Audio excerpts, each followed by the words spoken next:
Saya bacakan dulu CV-nya. Beliau adalah sama dengan Dr. Dewi ya tadi. Beliau adalah staf dari FKUI, eh, spesialis patologi klinik, dan beliau juga sama banyak sekali penelitiannya dan kita dengarkan sekarang. Monggo dok, silakan.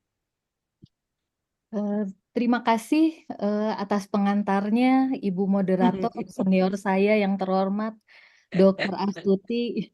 Kemudian selamat pagi kepada para guru, kemudian juga senior, serta eh, para para hadirin sekalian. Saya juga berterima kasih kepada PDS Patklin, kemudian kepada PT MedQuest Indonesia atas kesempatan pada pagi ini. Izinkan saya share sedikit mengenai POC DNA testing. Ya. Jadi kalau tadi Prof. Evi dan Dr. Dewi Lokida atau Mbak Abut, saya memanggilnya, sudah cerita tentang apa yang terjadi pada ODIF dewasa. Pada pagi ini saya lebih fokus pada anak. Dan ternyata kalau kita lihat data cukup mengerikan apa yang terjadi pada anak. Masih cukup tinggi kasusnya. Kemudian tadi kalau Prof. Evi menyampaikan target 959595 untuk untuk umum ya. Kita lihat pada anak capaiannya jauh lebih kecil daripada dewasa. 63% yang mengetahui statusnya, kemudian 57% dari 95% target ya, 57% yang mendapatkan terapi dan 46% yang tersupresi. Kemudian kalau kita lihat sedih juga, hanya 57% dari anak yang terpapar HIV ini mendapat ARV. Kemudian yang tercover juga jauh lebih rendah daripada dewasa. Bagaimana Indonesia? Ini data WHO UNAIDS tahun 2018. Indonesia transmisi dari ibu ke anak tinggi sekali. Jadi mengerikan apa yang mengkhawatirkan lah ya yang kita lihat mengenai transmisi dari ibu ke anak ini. Nah, kemudian dari situ kita jadi menyadari betapa pentingnya kita paham mengenai diagnosis pada bayi dan juga diagnosis dini pada bayi. Definisi sendiri dari diagnosis infant ini adalah melakukan pemeriksaan pada anak dan bayi yang terekspos oleh HIV selama kehamilan, selama persalinan, atau sesudah persalinan untuk mengetahui status HIV-nya. Sehingga dapat dilakukan terapi secepatnya tanpa tidak perlu mengetahui berapa kadar CD4-nya atau stadium dari klinisnya. Dan ini penting sekali karena kita tahu bahwa kematian pada anak yang terinfeksi HIV dalam 1 tahun kehidupannya ini sangat tinggi. Mungkin ini ya kita lihat bahwa kalau tidak diobati, 30% dari anak-anak ini akan meninggal sebelum tahun pertama kehidupannya dan 50% akan meninggal sebelum tahun kedua kehidupannya. Dan kalau kita lihat dari anak-anak yang diperkirakan terpapar HIV hanya 50% yang terlink atau mendapatkan tata laksana dan hanya 40% nanti yang diobati. Jadi masih banyak PR untuk kita menangani early infant diagnosis dan infant diagnosis ini. Jadi infant diagnosis dilakukan pada umur kurang dari 18 bulan. Dan metode yang direkomendasikan adalah pemeriksaan nucleic acid atau molecular testing. Kenapa 18 bulan batasnya? Jadi ternyata ada paparan antibodi melalui plasenta sampai anak berumur 18 bulan. Antibodi masih bisa ditemukan. Sehingga kita tidak bisa memeriksakan antibodi sampai anak ini berusia 18 bulan. Kemudian early infant diagnosis adalah pemeriksaan nucleic acid test sampai 2 bulan kehidupan, sementara infant diagnosis sampai 9 bulan. Jadi antara 2 bulan atau 9 bulan. Tetapi kita prioritaskan 2 bulan supaya cepat mendapatkan terapi. Kalau kita menemukan bahwa pada saat kehamilan NAT-nya positif, diperkirakan kejadian infeksi adalah sebelum kelahiran. Tetapi kalau ditemukan beberapa minggu sesudah kelahiran baru positif, itu diperkirakan paparannya terjadi pada saat persalinan. Nah, kemudian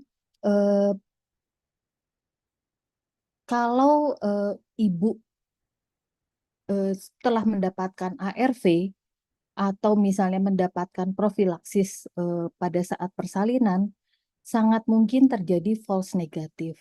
Sehingga kalau kita memeriksakan pada saat kelahiran, di WHO itu 0 sampai 2 hari, sensitivitas dari pemeriksaan ini kurang tinggi, 67,8%. Tetapi spesifisitas cukup tinggi. Nah, selama ini yang kita tahu, istilah dari pemeriksaan infant diagnosis HIV ini adalah pemeriksaan DNA HIV. Tetapi nanti kita lihat bahwa yang kita periksa ternyata bukan hanya DNA, tetapi juga RNA, baik yang intraseluler maupun ekstraseluler. Tadi Dokter Dewi sudah menceritakan sedikit, sehingga rasanya kurang tepat kalau kita menyebut pemeriksaan DNA HIV, tetapi lebih tepat pemeriksaan virologis untuk pemeriksaan infant ini. Nah, kemudian ini adalah alur deteksi yang kita rujuk pada saat ini berdasarkan Peraturan Menteri Kesehatan tahun nomor 23 tahun 2022. Jadi, bila bayi diduga terpajan atau telah terpajan HIV kurang dari 18 bulan, diuji virologis. Di Indonesia, batasan yang diambil adalah lebih sama dengan 6 minggu umur untuk mulai pemeriksaan. Bila hasil positif, kemungkinan terinfeksi dan mulai diberi terapi. Tetapi jangan lupa kita harus mengkonfirmasi hasil pemeriksaan ini. Nanti kita akan bahas lebih lanjut.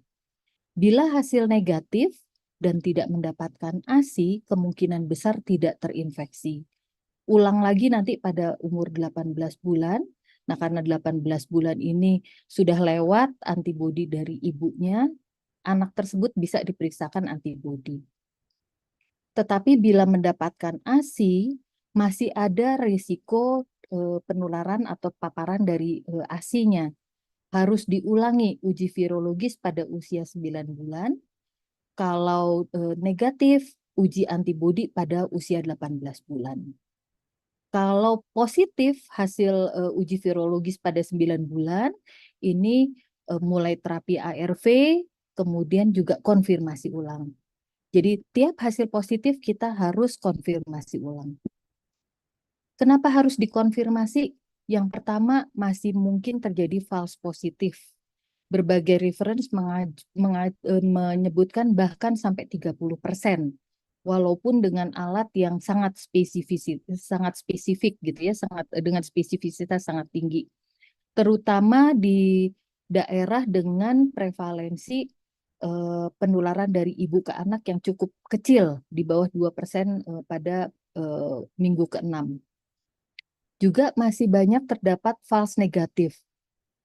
False negatif ini terutama bila ibu sudah mendapatkan terapi ARV atau mendapatkan terapi profilaksis pada saat persalinan. Nah, kemudian kalau kita lihat akurasi dari nucleic acid test pada saat kelahiran, ini sensitivitas tadi ya kita tahu kurang tinggi, fair saja sekitar 70%, tapi spesifisitasnya cukup tinggi. Tetapi konfirmasi ini sangat penting karena pertama kita mengkhawatirkan adanya kontaminasi dari darah ibu, kemudian ada berbagai kesalahan teknis yang kita khawatirkan, misalnya mislabeling atau tertukar atau kontaminasi di dalam lab. Sehingga seluruh hasil positif harus dikerjakan ulang yang disebut pemeriksaan konfirmasi. Nah, kemudian ini adalah berbagai definisi pada pemeriksaan infant diagnosis. Yang pertama, indeterminate. Indeterminate adalah bila jumlah kopi virus cukup rendah sehingga akan dikatakan positif tetapi masih di bawah level positif dari pemeriksaan itu. Kemudian ada false positif dan false negatif. Kemudian ada non-negatif. Non-negatif itu bila terdapat hasil indeterminate atau hasil-hasil lain sesuai alat yang kita rujuk. Bisa misalnya tidak terkonfirmasi atau equivokal atau irreproducible. Kemudian ada diskordan. Hasil diskordan ini adalah bila hasil pemeriksaan pertama dan kedua tidak sesuai. Hasil pertama positif, hasil kedua negatif gitu ya. Kemudian cycle threshold ini mungkin para dokter sekalian sudah hafal dengan ini. Nah, kemudian ada beberapa tantangan dari pemeriksaan HIV/AIDS testing ini. Yang pertama, kebanyakan dari pemeriksaan laboratorium dikerjakan dengan alat-alat laboratori base dengan PCR testing yang reverse transkriptase. Pada saat ini di Indonesia hanya 4 laboratorium yang mengerjakan pemeriksaan EID. Jakarta di Darmais, Bandung di Hasan Sadikin, kemudian Sutomo Surabaya, dan di Jayapura. Jadi para dokter sekalian bisa membayangkan betapa banyak tahap harus dilalui sampai dilakukan pemeriksaan. Ini sehingga hasil yang keluar itu bisa berbulan-bulan sampai ke tangan klinisi yang menangani. Sehingga ini akan juga menghambat memulainya terapi. Dan kalau kita lihat kesulitan dari PCR lab based testing ini adalah kita harus mengumpulkan mengepul sampel dulu sampai jumlah tertentu supaya lebih efisien pemeriksaan. Jadi kita nggak bisa kalau misalnya baru datang 5, kita langsung jalan itu nggak bisa. Harus kita kumpulkan sampai bisa run 1 plate, sehingga kadang-kadang harus menunggu beberapa bulan. Kemudian pemeriksaan untuk early infant diagnosis ini menggunakan darah lengkap. Ini pun sebetulnya sangat merepotkan karena kita harus melakukan dengan suhu tertentu, kemudian pengiriman harus dijaga keamanannya supaya tidak infeksius dan sebagainya. Nah, untungnya pada saat ini banyak digunakan dry blood spot atau tetes darah kering. Nanti kita bahas juga ini. Kemudian tadi kita sudah lihat juga hanya sekitar 50% atau setengahnya anak-anak yang akhirnya diperiksakan kemudian terlink dengan layanan ART. Sehingga memang betul-betul sangat dibutuhkan alat dan teknologi yang lebih murah, lebih cepat, lebih akurat untuk pemeriksaan EID ini. Nah, beberapa publikasi sudah memapping sebetulnya apa sih yang menjadi tantangan pada pemeriksaan EID. Kalau kita lihat tulisan ini memang dari layanan terbawah sampai nasional ini tantangan ini. Tetapi ada beberapa yang kita highlight pada pagi ini yang bisa kita siasati lah, tidak perlu menunggu dari tingkat kebijakan nasional. Misalnya kesulitan transport dari sampel, kemudian juga misalnya quality assurance, pelatihan untuk tenaga yang mengerjakan. Kemudian ini adalah atau apakah kita harus centralize seperti pada saat ini Indonesia hanya memiliki 4 laboratorium yang memeriksakan EID atau bisa desentralisasi gitu ya sehingga lebih banyak laboratorium, lebih banyak tempat bisa mengerjakan pemeriksaan EID ini. Kemudian ada beberapa strategi yang diperkirakan bisa membantu mengatasi. Dua yang utama adalah memastikan keterkaitan dengan layanan, dan yang kedua adalah memperbaiki efisiensi testing. Untuk membantu memastikan keterkaitan dengan layanan, salah satunya adalah bagaimana caranya supaya decision atau keputusan klinik ini dapat segera dibuat. Salah satunya misalnya dengan memperbaiki turnaround pemeriksaan yang lebih cepat, sampel transportnya lebih cepat, penggunaan alat-alat yang lebih mudah dikerjakan, misalnya dengan point of care testing, atau menggunakan tiered diagnostic network, jejaring bertahap, bertingkat dari pemeriksaan. Misalnya bagaimana cara kita mengirimkan sampel dengan lebih mudah, lebih cepat, begitu ya. Nah, ini salah satu yang sudah banyak dikerjakan di seluruh dunia adalah penggunaan dried blood spot untuk pemeriksaan EID ini. Ini di Indonesia juga sudah dilaksanakan sejak beberapa tahun yang lalu. Dengan pemeriksaan dry blood spot ini sangat berkurang beban untuk cold chain pada pemeriksaan ini. Kemudian kalau tadi nanti kita lihat berapa stabilitas dari sampel dengan plasma, kalau dengan DBS ini kita bisa memanjangkan storage-nya. Sehingga dengan hal ini, dengan penggunaan dry blood spot saja, kita sudah dapat mengekspan, meluaskan layanan pemeriksaan HIV pada anak. Kemudian kalau kita lihat diteteskan seperti ini pada dry blood spot, artinya selain kita periksa DNA, kita juga periksa RNA dan RNA baik di dalam sel maupun di luar sel. Nah ini ya, kalau kita lihat tadi Dokter Dewi sudah menyampaikan tentang hal ini. Jadi virus HIV adalah virus RNA.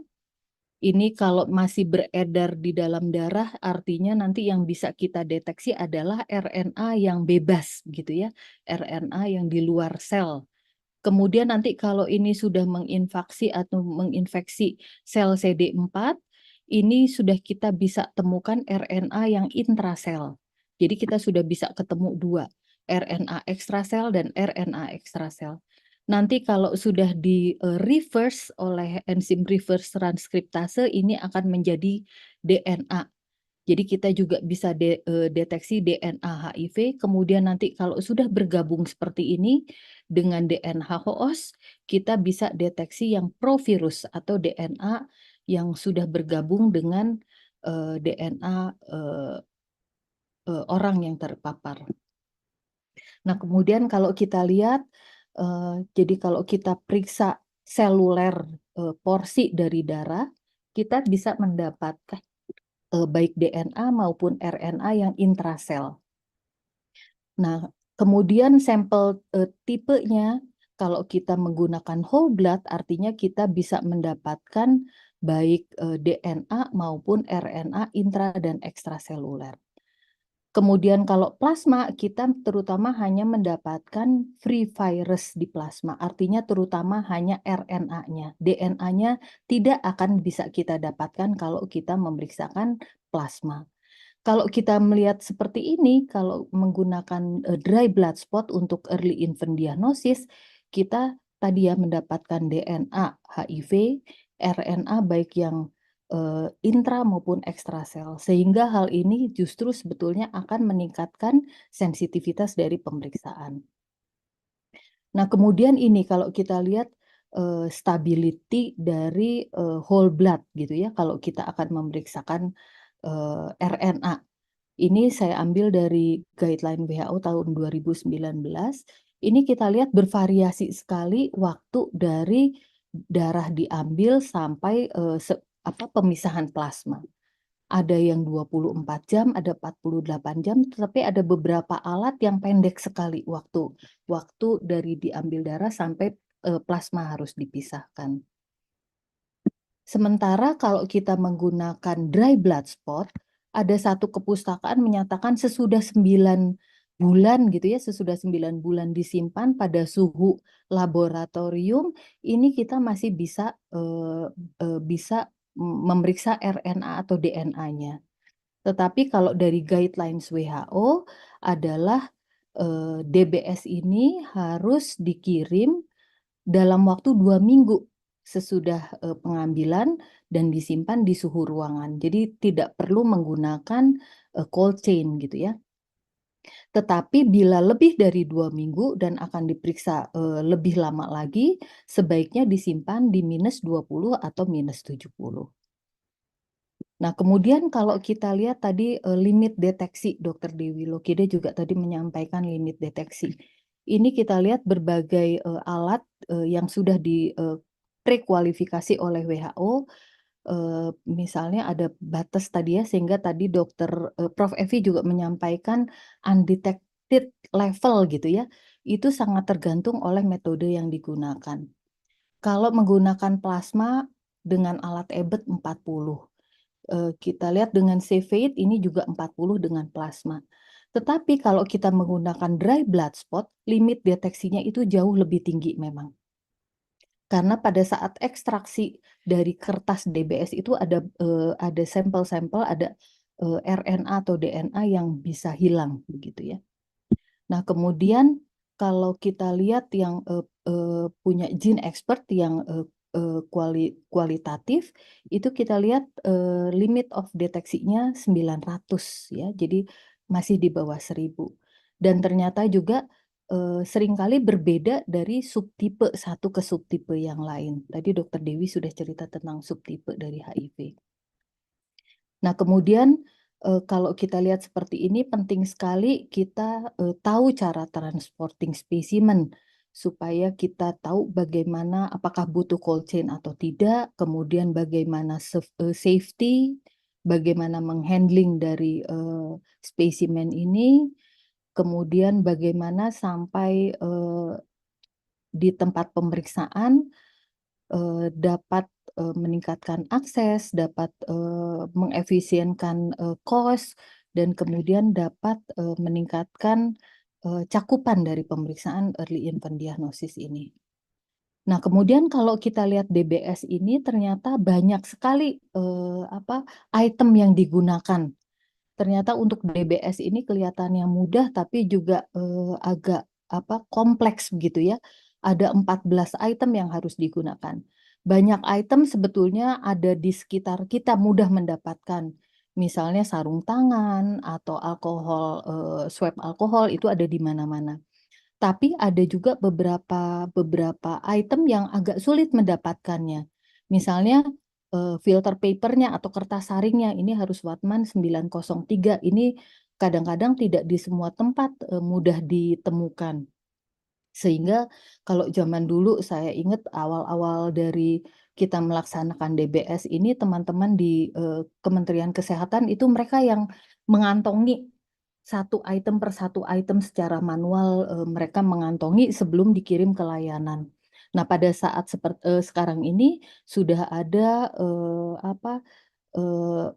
perusahaan-perusahaan yang menyediakan paket dari spesimen collection seperti ini ya untuk DBS. Jadi sudah lengkap, tiap satu kantong sudah ada semua dari sarung tangan, swab sampai lancet semua sudah disediakan. Jadi ini mudah-mudahan memudahkan layanan mengumpulkan sampel DBS.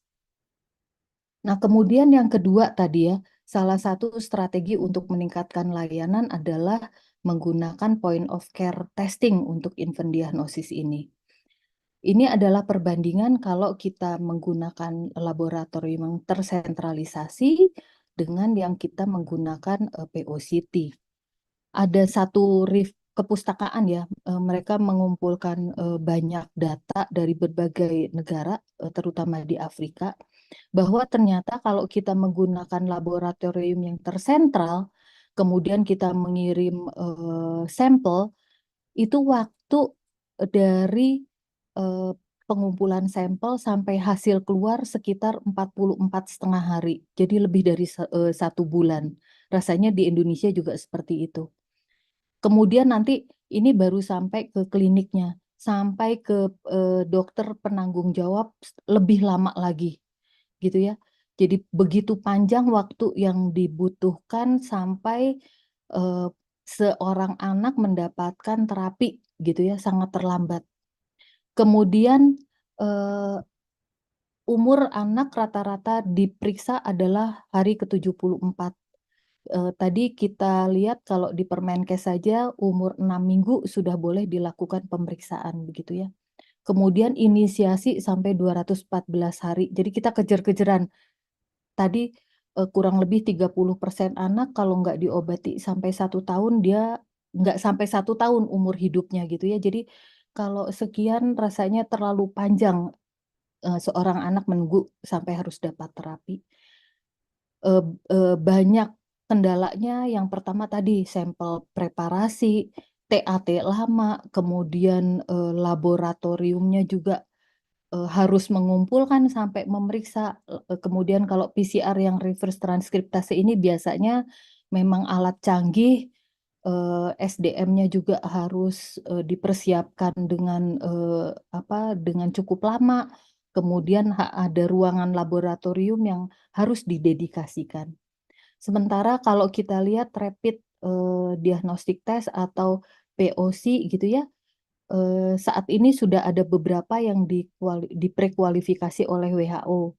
Kemudian dapat memeriksa beberapa penyakit sekaligus. Kalau misalnya seperti kita tahu GeneXpert ini yang sudah lama diperiksakan, dapat memeriksa TB, kemudian juga untuk hepatitis C ya, untuk program nasional ini bisa digunakan juga untuk viral load dan early infant diagnosis. Sehingga kalau kita tempatkan di banyak tempat tentunya akan meningkatkan akses untuk diagnosis dini. Kemudian dibandingkan alat yang konvensional lebih mudah digunakan, infrastruktur laboratorium juga lebih sederhana, kemudian cost efektif. Ini nanti harus dibuktikan ya cost efektifnya. Kemudian tentunya karena tidak perlu menunggu, tidak perlu di-pool, sampel ini bisa menurunkan waktu pemeriksaan sehingga anak lebih cepat diobati dan harapannya mortalitas akan menurun. Nah, sehingga implementasi POC di early infant diagnosis eh, diharapkan lebih simple, lebih reliable, tetapi tetap memiliki kualitas yang tinggi. Kemudian di beberapa kepustakaan juga disebutkan bahwa POC ini tidak eh, di untuk menggantikan konvensional pemeriksaan, tetapi menambah pemeriksaan yang sudah ada, sehingga akan memperluas cakupan pemeriksaan. Kemudian yang sudah diprekualifikasi oleh WHO ada 2, CVID Expert dan ALER. Ini yang sudah dikualifikasi pada tahun 2021 kalau tidak salah. Kemudian beberapa rasional dan evidence yang menyupport penggunaan POC. Yang pertama, waktu dari pengambilan sampel sampai hasil ke klinisi yang merawat. Ini kalau dibandingkan hasil pada hari yang sama, pada POC itu sampai 97%. Jadi hari itu diperiksa, diambil darah, hari itu hasil keluar. Ini 97% dengan POC. Tetapi dengan konvensional itu 0%, karena memang pasti harus di-pooling. Kemudian retensi di layanan itu dengan POC akan lebih panjang sampai 90 hari, walaupun tidak terlalu tinggi ya perbandingannya dengan kalau kita lihat penggunaan dari standard care. Kemudian disampaikan bahwa cost-nya juga lebih efektif. Kemudian acceptability dan visibility oleh tenaga yang melaksanakan, nanti kita lihat ini ada referensi yang baik tentang hal ini. Kemudian diagnostik akurasinya juga cukup baik, sensitivitas 98% dan spesifitas 99%. Nah, ini ada satu jurnal melihat akseptabilitas dan visibilitas dari POC ini. Yang paling bawah adalah oleh staf laboratorium, kemudian yang bar kedua ini oleh staf klinik di fasilitas sekunder, yang paling atas di layanan primer. Nah, kalau kita lihat persepsi dari kemudahan mengerti dari manual gene expert ini, kalau untuk orang lab mah mudah sekali. 100% mengatakan mudah kalau orang lab ya. Tapi untuk staf klinik sekunder hanya 28%. Tapi ini sangat mudah katanya 28%. Tapi kalau setuju itu cukup banyak. Tapi untuk layanan primer memang harus dilatih lagi ya. Kemudian kalau bagaimana menghandling dan visibility menggunakan sistem ini, orang lab menyatakan mudah. Kalau orang lab biasa dengan PCR yang complicated, dengan POC ini mereka menyatakan sangat mudah mengerti manualnya, sangat mudah mengerjakannya. Kemudian kalau kita lihat bagaimana preparasi tabungnya, orang laboratorium menyatakan mudah sekali gitu ya. Kalau orang di staf klinik layanan primer dan sekunder ini lebih mudah gitu ya tadi dibanding mengerti. Tetapi kalau kita lihat bagaimana menginterpretasinya, ternyata orang laboratorium dan staf di klinik itu sama-sama menyatakan mudah mengerti, ya, sama-sama 100%. Kemudian kalau kita lihat apa sih masalah yang sering ditemukan gitu ya di layanan dengan menggunakan alat POC NAP ini ya. Tidak ditemukan mistest, tidak ditemukan tes yang terlewat dengan menggunakan POC ini ya. Tidak pernah, kalau biru ini tidak pernah. Kenapa? Karena begitu sampel diterima, saat itu pula bisa di-run sampel ini ya. Jadi tidak pernah ditemukan sampel yang miss dengan alat ini. Tetapi ditemukan ada beberapa kesulitan. Ya, ini cukup sering, misalnya error atau invalid, ini cukup sering ditemukan. Kemudian yang ini listriknya mati gitu ya. Ini kan kalau POC ini banyak dilaksanakan di berbagai daerah dengan segala keterbatasannya.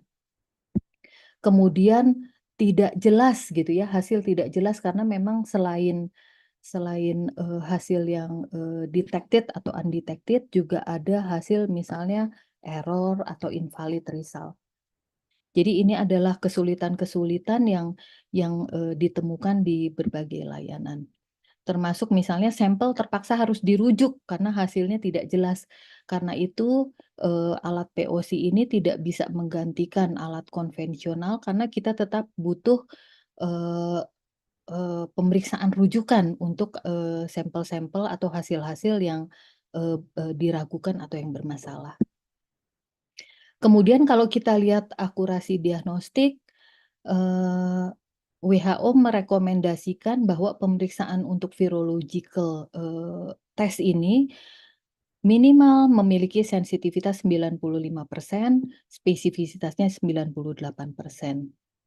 Kemudian kalau berbagai reference melakukan pemeriksaan diagnostik akurasi ini dari berbagai area di seluruh dunia, estimasinya cukup baik.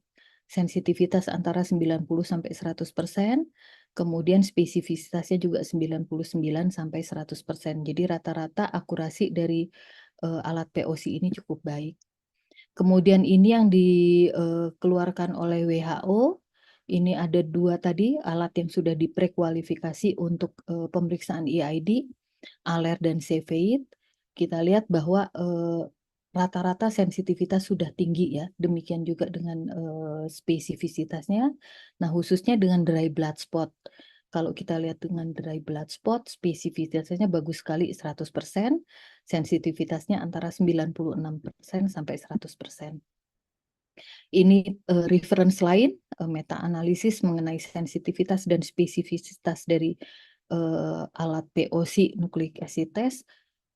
Yang pertama kalau spesifisitasnya rata-rata sudah hampir 100%, baik semua dari berbagai penelitian ya. Tetapi sensitivitasnya memang agak beragam, ada yang 80% sampai 100%. Jadi memang kita hati-hati dengan sensitivitas pemeriksaan. diingatkan lagi perlu sekali pemeriksaan konfirmasi pada pemeriksaan early infant diagnosis ini. Kemudian hal lain yang perlu diperhatikan adalah quality assuring pada pemeriksaan point of care testing ini. Sangat kritikal. Kemudian selain quality assurance menggunakan proficiency testing yang sudah dilaksanakan untuk viral load, untuk EID belum dilaksanakan ini di Indonesia. Perlu juga satu pelatihan, kemudian asesmen kompetensi itu harus dilaksanakan secara berkala. Kemudian setiap melaksanakan pemeriksaan jangan lupa mengerjakan internal quality controls. Kemudian secara berkala kita mengikuti proficiency testing. Untungnya kalau 4 laboratorium yang melaksanakan EID difasilitasi oleh Kemenkes melaksanakan proficiency testing dari NRL Australia. Jadi kita secara berkala melaksanakan proficiency testing ini. Kemudian bila tidak memungkinkan proficiency testing, melaksanakan pemeriksaan lain seperti reverse testing. Kemudian data management, site training dan mentorship, apalagi kalau ditemukan fail dalam beberapa kali proficiency testing.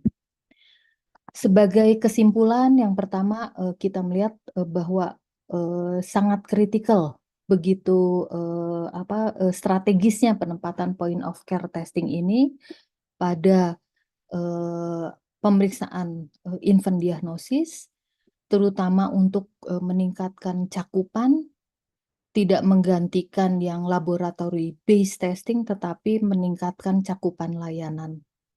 Kemudian memastikan bahwa human resources ini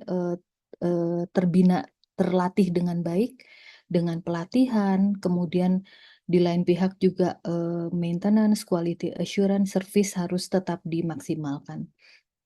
Sehingga kita dapat memaksimalkan layanan, TAT untuk pelayanan ini lebih cepat, sehingga anak-anak yang terpapar HIV ini dapat cepat diobati.